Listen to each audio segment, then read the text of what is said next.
Dahlia Grove presents The Yellow Wallpaper by Charlotte Perkins Gilman. Read by Demi B. It is very seldom that mere ordinary people like John and myself secure ancestral halls for the summer. A colonial mansion, a hereditary estate, I would say a haunted house, and reach the height of romantic felicity. But that would be asking too much of fate. Still, I will proudly declare that there is something queer about it.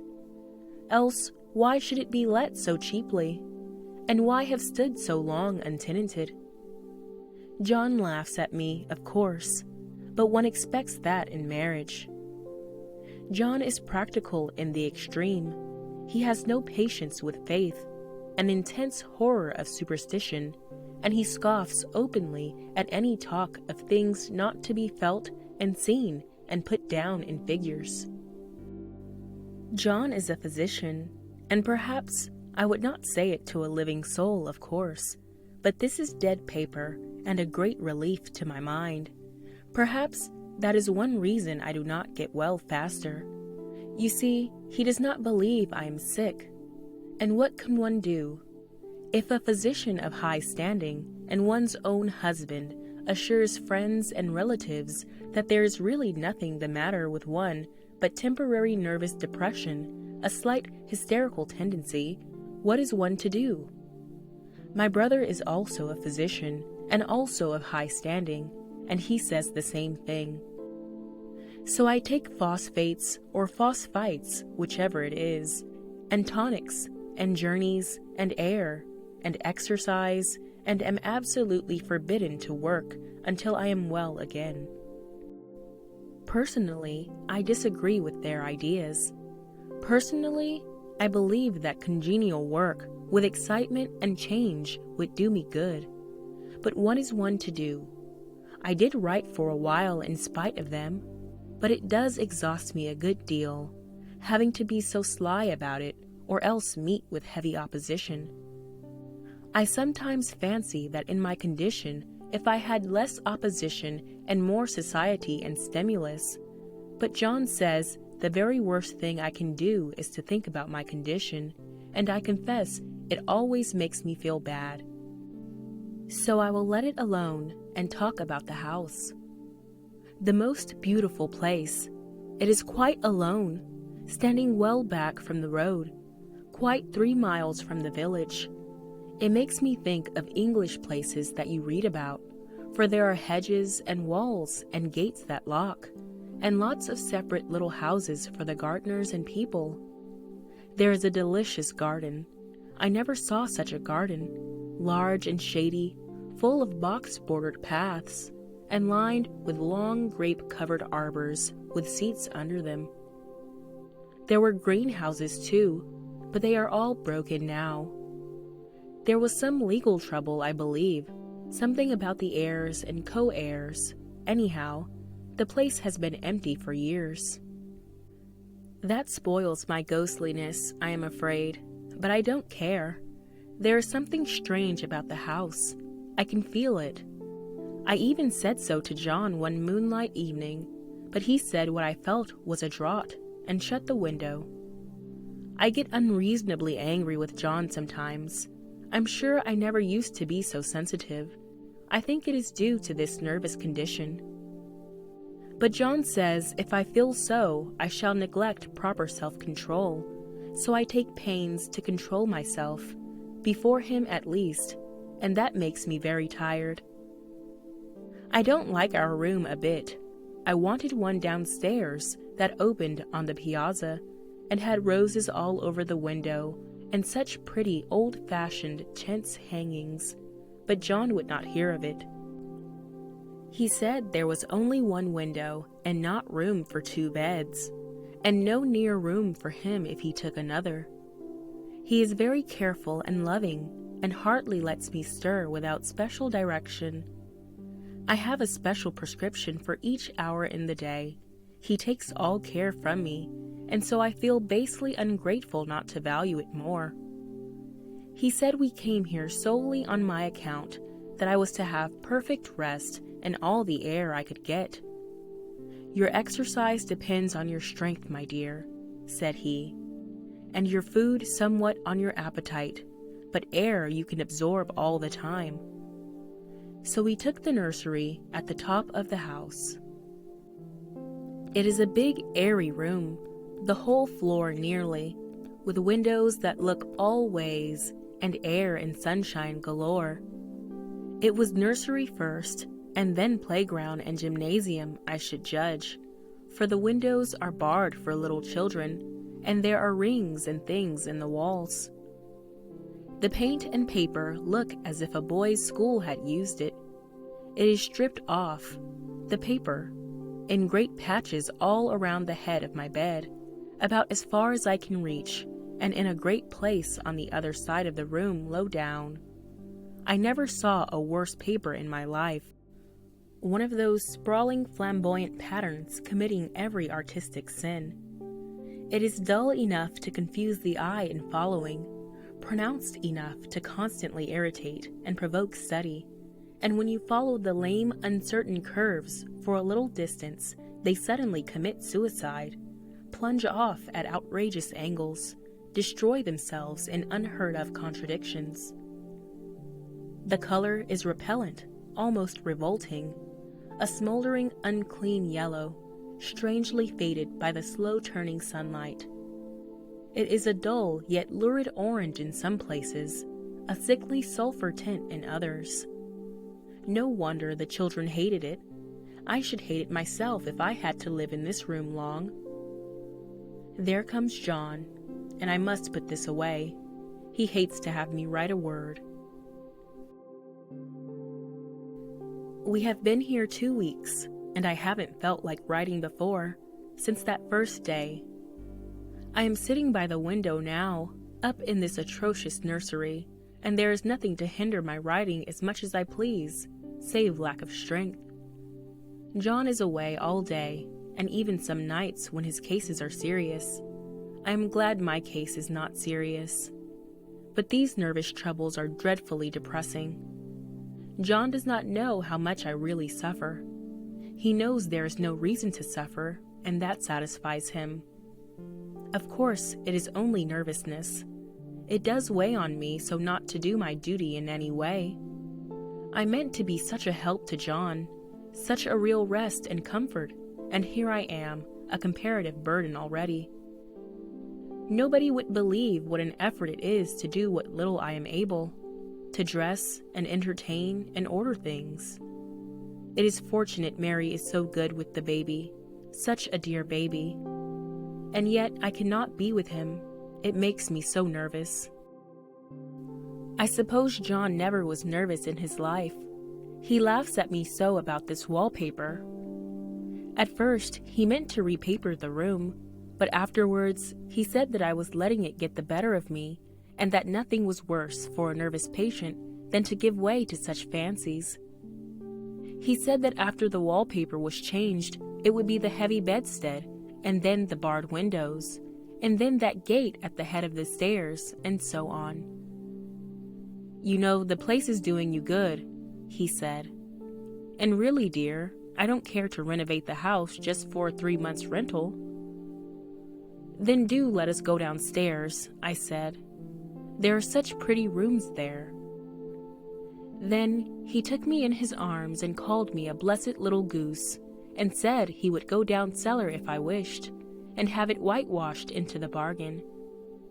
But he is right enough about the beds and windows and things. It is as airy and comfortable a room as anyone need wish, and of course, I would not be so silly as to make him uncomfortable just for a whim. I'm really getting quite fond of the big room, all but that horrid paper. Out of one window, I can see the garden, those mysterious deep-shaded arbors, the riotous old-fashioned flowers, and bushes and gnarly trees. Out of another, I get a lovely view of the bay and a little private wharf belonging to the estate. There is a beautiful shaded lane that runs down there from the house. I always fancy I see people walking in these numerous paths and arbors, but John has cautioned me not to give way to fancy in the least.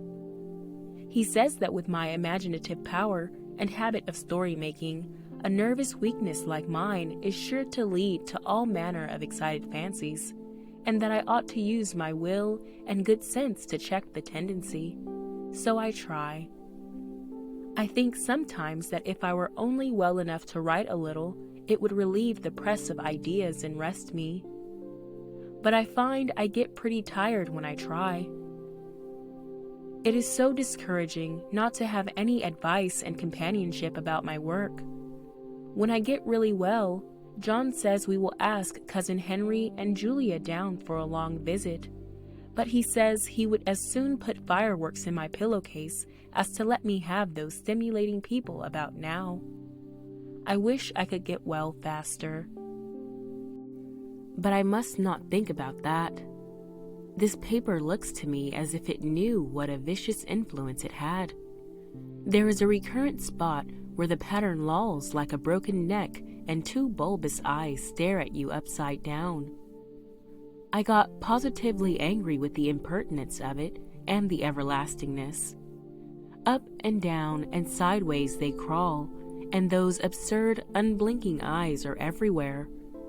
There is one place where two breadths didn't match, and the eyes go all up and down the line, one a little higher than the other. I never saw so much expression in an inanimate thing before, and we all know how much expression they have. I used to lie awake as a child and get more entertainment and terror out of blank walls and plain furniture than most children could find in a toy store.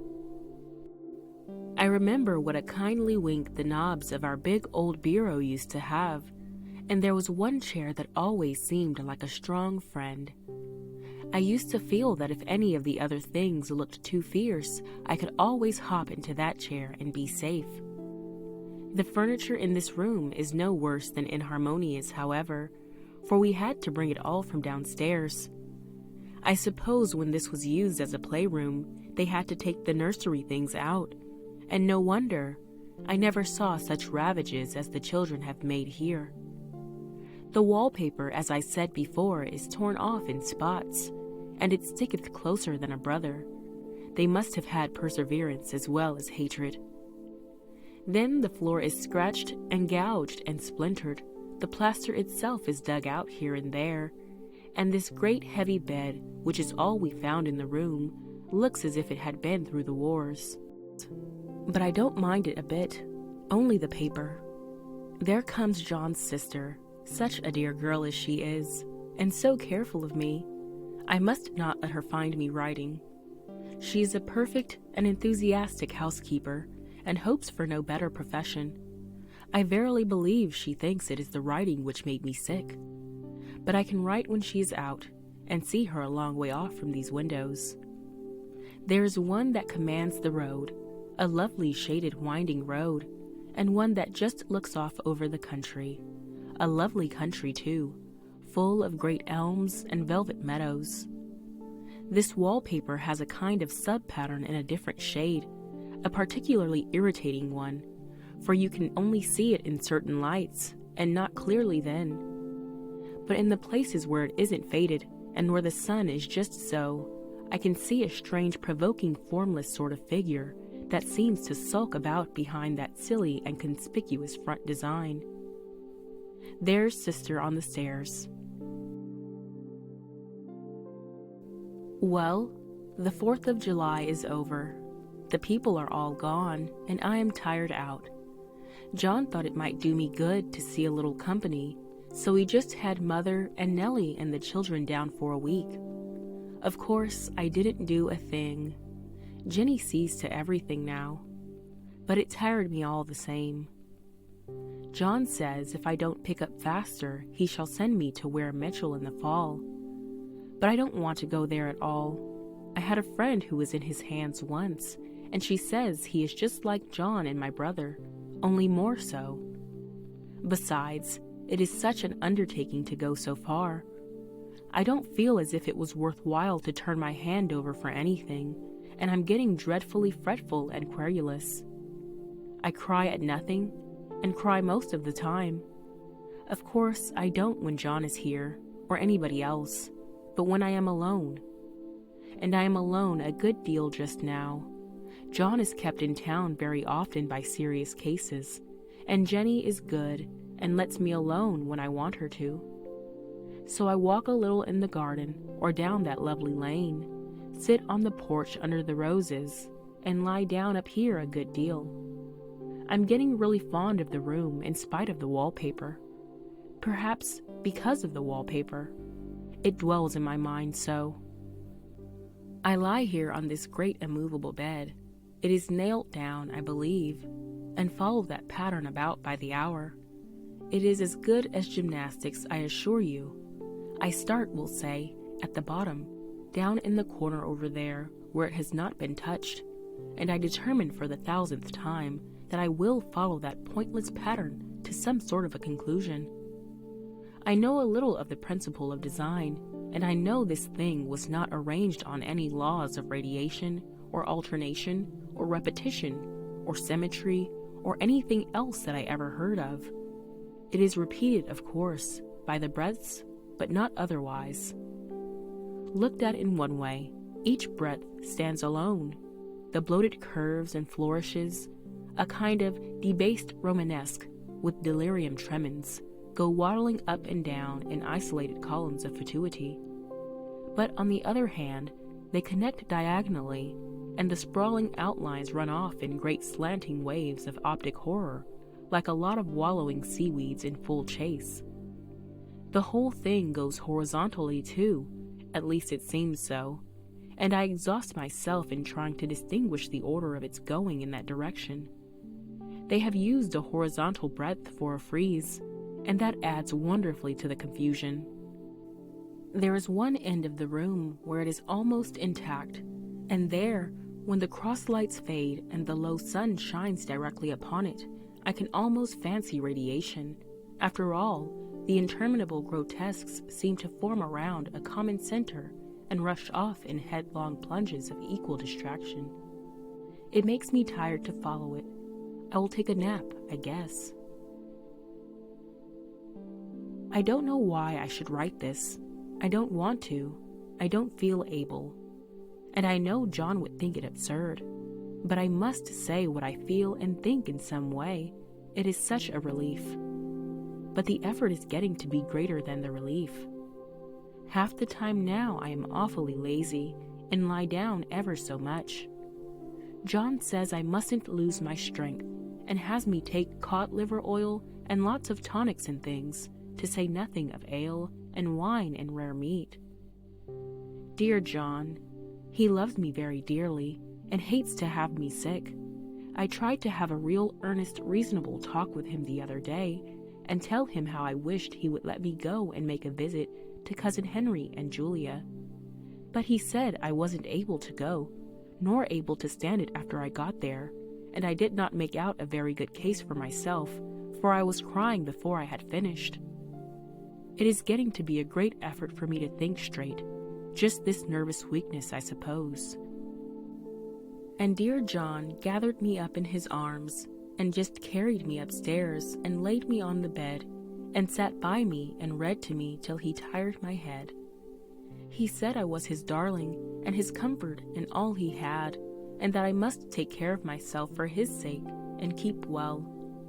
He says no one but myself can help me out of it, that I must use my will and self-control, and not let my silly fancies run away with me. There's one comfort, the baby is well and happy, and does not have to occupy this nursery with the horrid wallpaper. If he had not used it, that blessed child would have.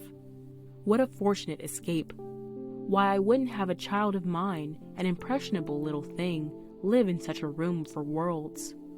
I never thought of it before, but it is lucky that John kept me here after all. I can stand it so much easier than a baby, you see. Of course, I never mention it to them any more. I am too wise, but I keep watch of it all the same.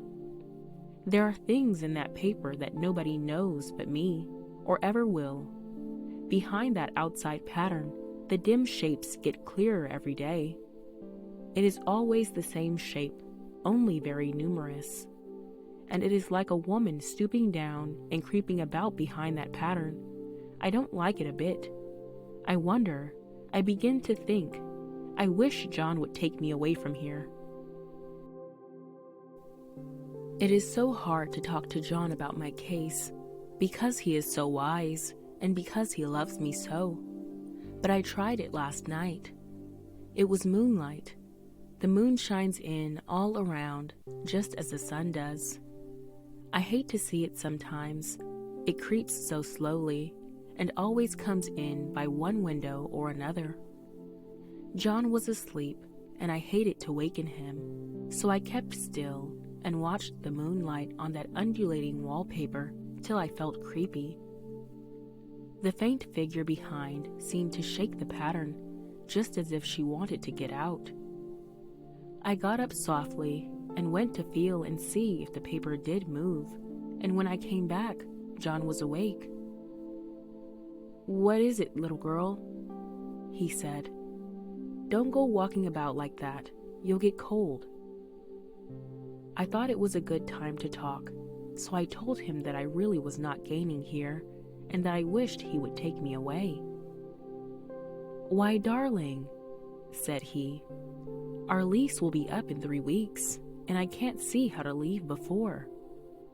The repairs are not done at home, and I cannot possibly leave town just now. Of course, if you were in any danger, I could and would, but you really are better, dear, whether you can see it or not. I am a doctor, dear, and I know. You are gaining flesh and color. Your appetite is better. I feel really much easier about you." "I don't weigh a bit more," said I, "nor as much, and my appetite may be better in the evening when you are here, but it is worse in the morning when you are away." "Bless her little heart," said he with a big hug. "She shall be as sick as she pleases. But now let's improve the shining hours by going to sleep and talk about it in the morning." "And you won't go away?" I asked gloomily. "Why, how can I, dear? It is only 3 weeks more, and then we will take a nice little trip of a few days while Jenny is getting the house ready. Really, my dear, you are better." "Better in body, perhaps," I began, and stopped short, for he sat up straight and looked at me with such a stern, reproachful look that I could not say another word. "My darling," said he, "I beg of you, for my sake and for our child's sake, as well as for your own, that you will never for one instant let that idea enter your mind. There is nothing so dangerous, so fascinating to a temperament like yours. It is a false and foolish fancy. Can you not trust me as a physician when I tell you so?" So, of course, I said no more on that score, and we went to sleep before long. He thought I was asleep first, but I wasn't. I lay there for hours trying to decide whether that front pattern and the back pattern really did move together or separately.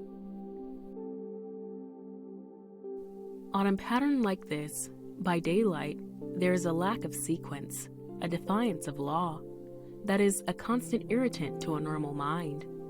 The color is hideous enough, and unreliable enough, and infuriating enough, but the pattern is torturing.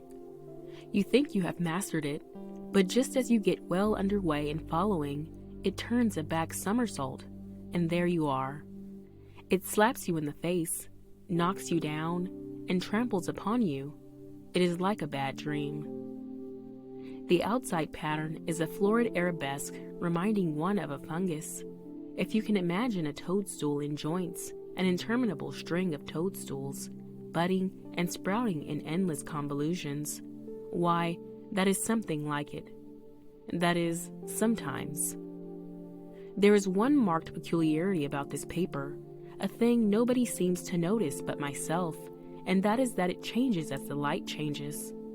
When the sun shoots in through the east window, I always watch for that first long, straight ray. It changes so quickly that I never can quite believe it. That is why I watch it always.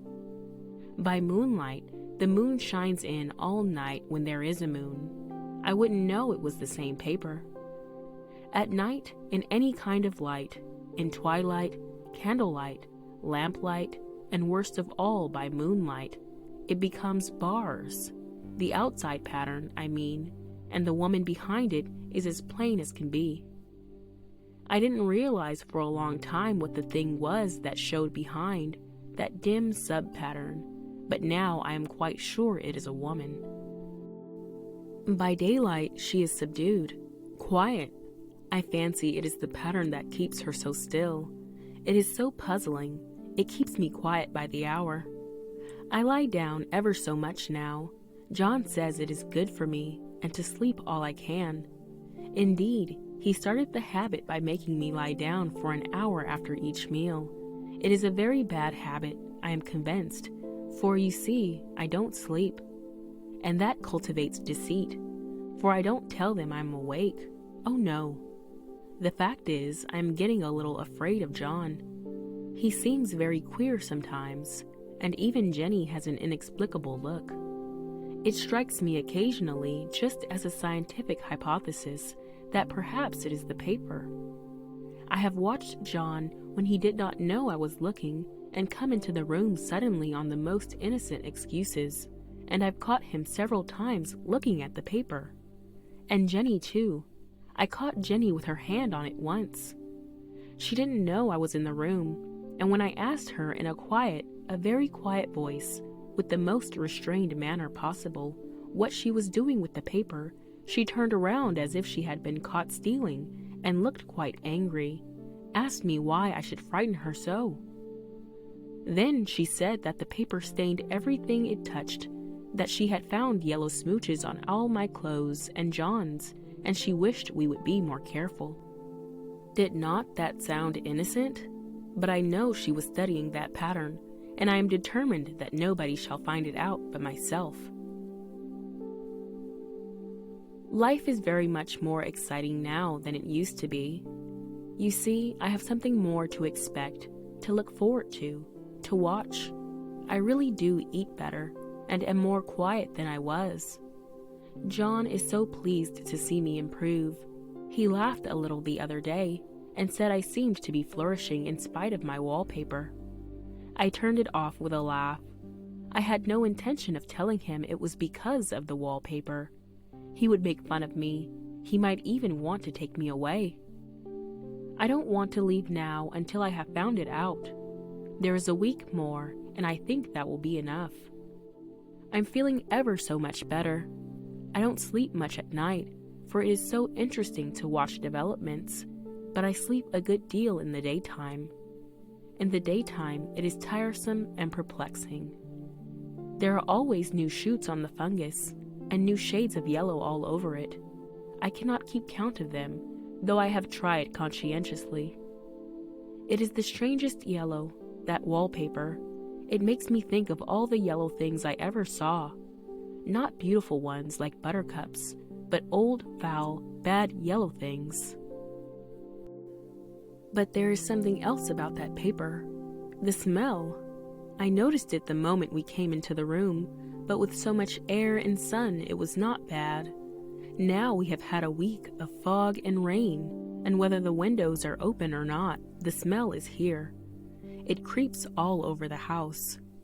I find it hovering in the dining room, skulking in the parlor, hiding in the hall, lying in wait for me on the stairs. It gets into my hair. Even when I go to ride, if I turn my head suddenly and surprise it, there is that smell. Such a peculiar odor, too. I have spent hours in trying to analyze it, to find what it smelled like. It is not bad, at first, and very gentle, but quite the subtlest, most enduring odor I ever met. In this damp weather it is awful. I wake up in the night and find it hanging over me. It used to disturb me at first. I thought seriously of burning the house, to reach the smell, but now I am used to it. The only thing I can think of that it is like is the color of the paper, a yellow smell.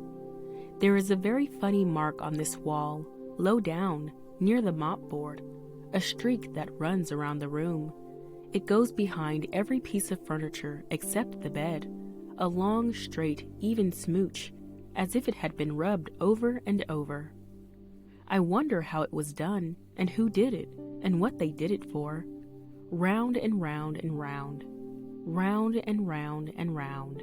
It makes me dizzy. I really have discovered something at last. Through watching so much at night, when it changes so, I have finally found out. The front pattern does move, and no wonder, the woman behind shakes it. Sometimes I think there are a great many women behind it, and sometimes only one, and she crawls around fast, and her crawling shakes it all over. Then, in the very bright spots, she keeps still, and in the very shady spots, she just takes hold of the bars and shakes them hard. And she is all the time trying to climb through, but nobody could climb through that pattern. It strangles so. I think that is why it has so many heads. They get through, and then the pattern strangles them off and turns them upside down and makes their eyes white. If those heads were covered or taken off, it would not be half so bad. I think that woman gets out in the daytime, and I'll tell you why privately. I've seen her. I can see her out of every one of my windows. It is the same woman, I know, for she is always creeping, and most women do not creep by daylight. I see her in that long shaded line, creeping up and down. I see her in those dark grape arbors, creeping all around the garden. I see her on that long road under the trees, creeping along, and when a carriage comes, she hides under the blackberry vines. I don't blame her a bit. It must be very humiliating to be caught creeping by daylight. I always lock the door when I creep by daylight. I can't do it at night, for I know John would suspect something at once. And John is so queer now that I don't want to irritate him. I wish he would take another room. Besides, I don't want anybody to get that woman out at night but myself. I often wonder if I could see her out of all the windows at once, but turn as fast as I can only see out of one at one time. And though I always see her, she may be able to creep faster than I can turn. I have watched her sometimes away off in the open country, creeping as fast as a cloud shadow in a high wind. If only that top pattern could be gotten off from the under one. I mean to try it little by little. I have found out another funny thing, but I shan't tell it this time. It does not do to trust people too much. There are only 2 more days to get this paper off, and I believe John is beginning to notice. I don't like the look in his eyes. And I heard him ask Jenny a lot of professional questions about me. She had a very good report to give. She said I slept a good deal in the daytime. John knows I don't sleep very well at night, for all I'm so quiet. He asked me all sorts of questions too, and pretended to be very loving and kind, as if I couldn't see through him. Still, I don't wonder he acts so, sleeping under this paper for 3 months. It only interests me, but I feel sure John and Jenny are secretly affected by it. Hurrah! This is the last day, but it is enough. John is to stay in town overnight and won't be out until this evening. Jenny wanted to sleep with me, the sly thing, but I told her I should undoubtedly rest better for a night all alone. That was clever, for really I wasn't alone a bit. As soon as it was moonlight and that poor thing began to crawl and shake the pattern, I got up and ran to help her. I pulled and she shook. I shook and she pulled, and before morning we had peeled off yards of that paper, a strip about as high as my head and half around the room. And then when the sun came and that awful pattern began to laugh at me, I declared I would finish it today. We go away tomorrow, and they are moving all my furniture down again to leave things as they were before. Jenny looked at the wall in amazement, but I told her merrily that I did it out of pure spite at the vicious thing. She laughed and said she wouldn't mind doing it herself, but I must not get tired. How she betrayed herself that time.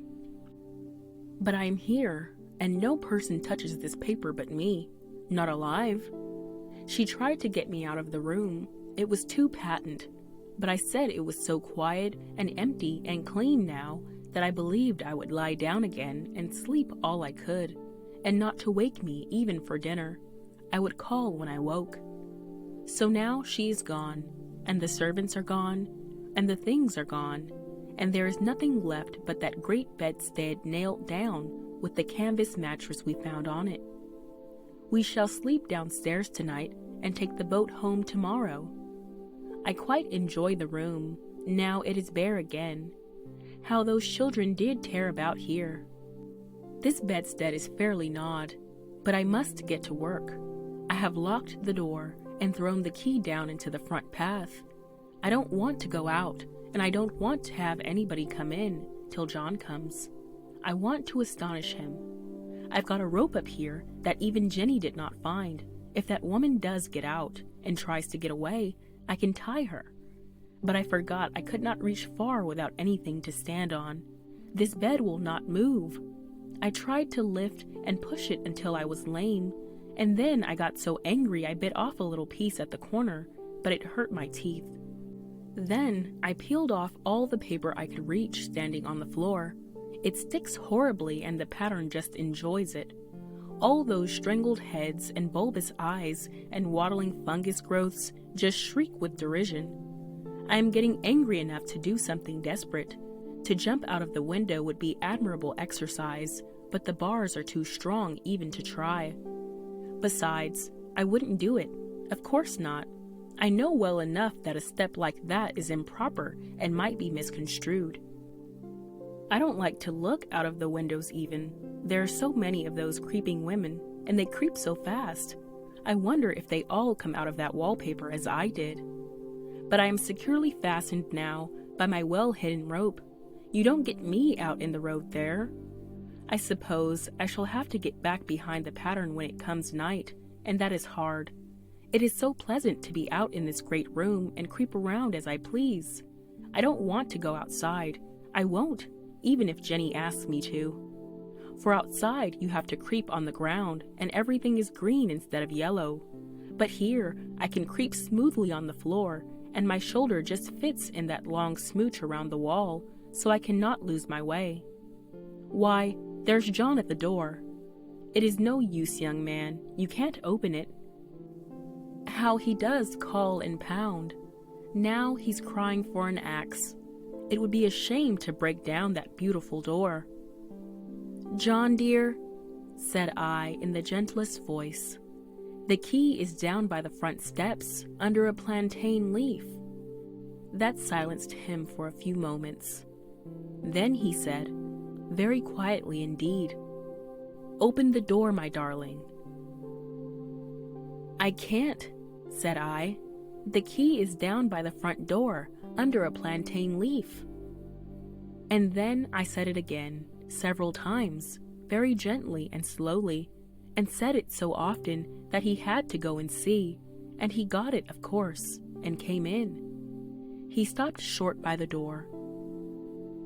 What is the matter? He cried. For God's sake, what are you doing? I kept on creeping just the same, but I looked at him over my shoulder. I've got out at last, said I, in spite of you and Jane, and I've pulled off most of the paper, so you can't put me back. Now why should that man have fainted? But he did, and right across my path by the wall, so that I had to creep over him every time.